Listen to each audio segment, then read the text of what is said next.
जनसंख्या को लेकर भी कुछ प्रश्न आए हैं। पूछने वाले बंधुओं के नाम हैं रामसागर शुक्ला जी, अजय कुमार जी, हिमांशु अवस्थी जी, मनन कुमार मिश्रा जी, अम्बरीश कुमार जी, उदय सिंह चौहान जी, ब्रिगेडियर पीके पोपली जी। देश के कई हिस्सों में बदलता जनसांख्यिकीय स्वरूप और हिंदू जनसंख्या की घटती वृद्धि दर को संघ कैसे देखता है? क्या जनसंख्या नियंत्रण के लिए कानून बनाया जाना चाहिए? 50 साल बाद भारत में हिंदुओं की स्थिति क्या होगी? जनसंख्या से क्या विकास प्रभावित हो रहा है? संघ इसे कैसे देखता है? संघ का इसके बारे में प्रस्ताव है,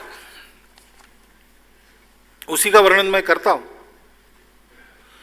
जनसंख्या का विचार जैसे एक बोझ के रूप में होता है, क्योंकि मुंह बढ़ेंगे तो खाने को देना पड़ेगा, रहने को जगह देनी पड़ेगी, पर्यावरण का उपयोग ज्यादा होगा तो है, लेकिन जनसंख्या काम करने वाले हाथ भी देती है। अभी भारत तरुणों का देश है, 56% शायद तरुण है, और हमको बड़ा गर्व है। दुनिया में सर्वाधिक तरुण देश भारत है। 30 साल के बाद यही तरुण बूढ़े हो जाएंगे, तब इनसे ज्यादा तरुणों की संख्या नहीं होगी तो भारत बूढ़ों का देश हो जाएगा, जैसे आज चीन का हुआ है। इसलिए जनसंख्या का विचार दोनों दृष्टि से करना चाहिए, और तात्कालिक नहीं, एक 50 साल का प्रोजेक्शन मन में लाकर ये सोचना चाहिए कि तब कितने लोगों को खिलाने की हमारी क्षमता होगी। रोटी, कपड़ा, मकान, स्वास्थ्य, शिक्षा, अतिथि सत्कार, ये जो गृहस्थ की आवश्यकताएं 6 रहती है, उसको देने की क्षमता हमारी क्या होगी? उस समय का भार अपना पर्यावरण कितना वहन कर सकेगा, कितनी उसकी क्षमता हम बढ़ा सकते हैं। उस समय ये सारा करने के लिए काम करने वाले हाथ हमको कितने चाहिए? और जनसंख्या चर्चा तो हम सब करते हैं, जन्म देने का काम माताओं को करना पड़ता है। तो वो माता हमारी कितनी सक्षम है, कितनी प्रबुद्ध है, कितनी स्वतंत्र है, उसके भरण पोषण की व्यवस्था उसके हाथ में कितनी है, ये सारा विचार करते हुए। और एक महत्व की बात दूसरे प्रश्न में जो पहले प्रश्न में ही आई है, डेमोग्राफिक बैलेंस। अब हम इसको माने न माने, ये महत्व की चीज तो सब जगह मानी जाती है, इसकी बात न करने वाले भी लोग हैं, लेकिन वो भी इसका महत्व तो समझते हैं। तो डेमोग्राफिक बैलेंस भी रहना चाहिए।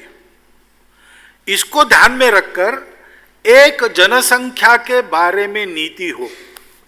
अभी नीति है, 2.1 संतान का वो पुरस्कार करती है, लेकिन फिर एक बार देखा जाए ये सारे अंग उसमें विचारित है कि नहीं, सुविचारित है कि नहीं, अगले 50 साल तक की स्थिति की कल्पना हुई कि नहीं, और वो नीति बने, और उस नीति में जो तय होता है वो सब पर समान रूप से लागू किया जाए, किसी को उसमें से छुट्टी ना हो।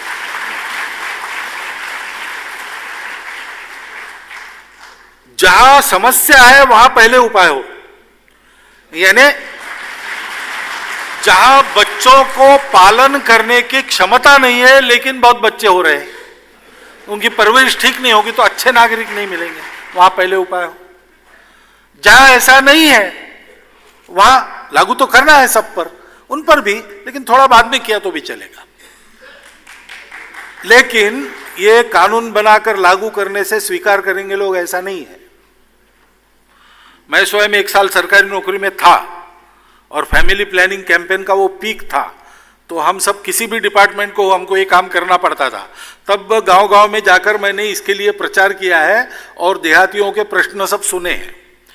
मन बनाना पड़ेगा, सबका मन बनाना पड़ेगा, धैर्य से सोचना, ठीक से सोचना, पूरा सोचना, सोचकर तय करना, जो तय किया है उसके बारे में जनता का मन बनाना और इसको समान रूप से सब पर लागू करना, ये होना चाहिए।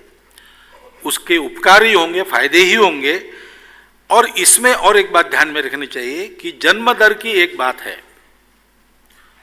अब हिंदुओं का जन्म दर घट रहा है या बढ़ रहा है, जो भी आप कहेंगे, इसके लिए नीति जिम्मेवार केवल नहीं रहती है, तो सोच भी रहती है।